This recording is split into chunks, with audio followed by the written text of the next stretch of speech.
Good morning, everyone. My name is Marvin Anthony Yadi.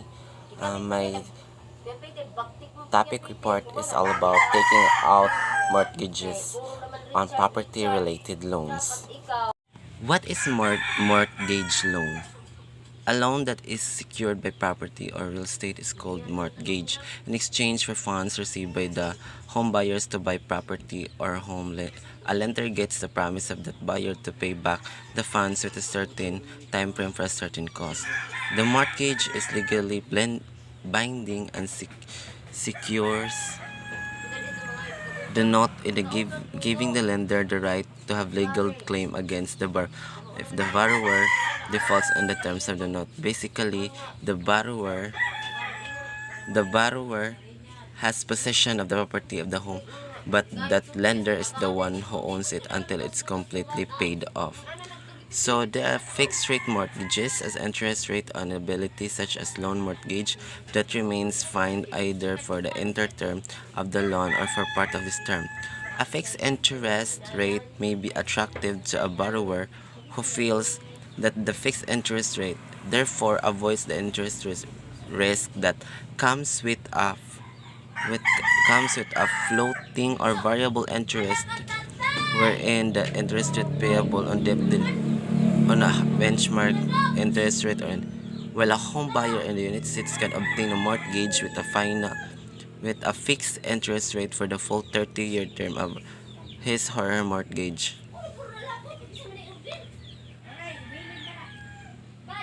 The principal, the amount of borrowed or the amount still owed on a loan separate from interest, the original amount invested separate from earnings, the face value of a bond, the owner of a private company, the main party to a transaction acting as either a buyer or seller for his or her own account and risk. Interest, the charge for the privilege of borrowing money, typically expressed as an annual percentage rate. Lenders make money from interest, borrowers pay it. Someone who holds more than 5 to 10% of the stock in the company is said to hold significant interest. Interest is commonly calculated using of two methods: simple interest calculation, compound interest calculation.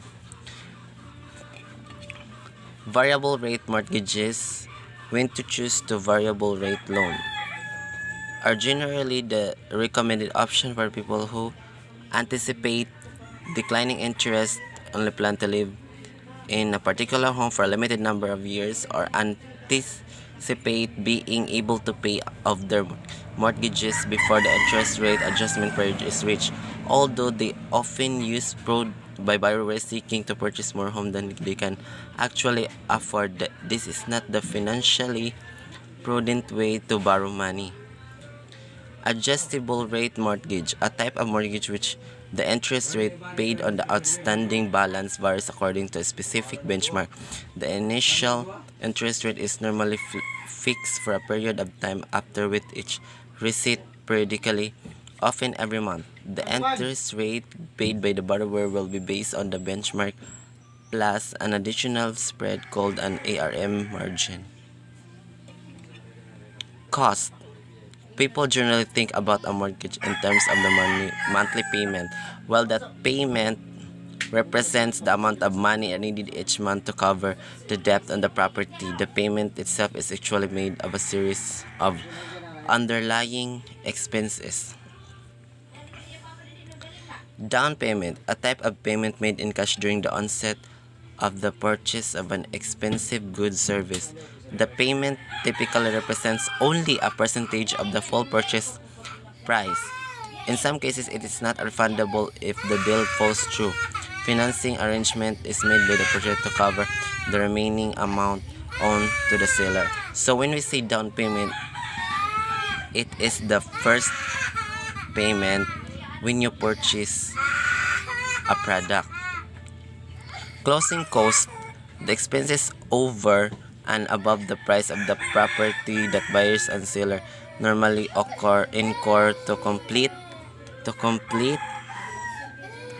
a real estate transaction. Costs incurred include loan or origination fees, discount points, appraisal fees, title searches, title insurance, survey, taxes, deed recording, fees, and credit report charges. Loan eligibility. It's a critical question that every homebuyer faces and one that many people answer by going to lender and taking out the largest mortgage that the lender will approve. Well, this strategy will help you to get largest and most expensive house that you could qualify for, being eligible for a loan and being able to afford. So loan eligibility, it is where people is eligible to loan for a house or something that is being able to afford. Gross income, an individual total personal income before taking taxes or deductions into account. Ang company's revenue minus cost of goods and sold, also called gross margin and gross profit. That is all of my report. Thank you.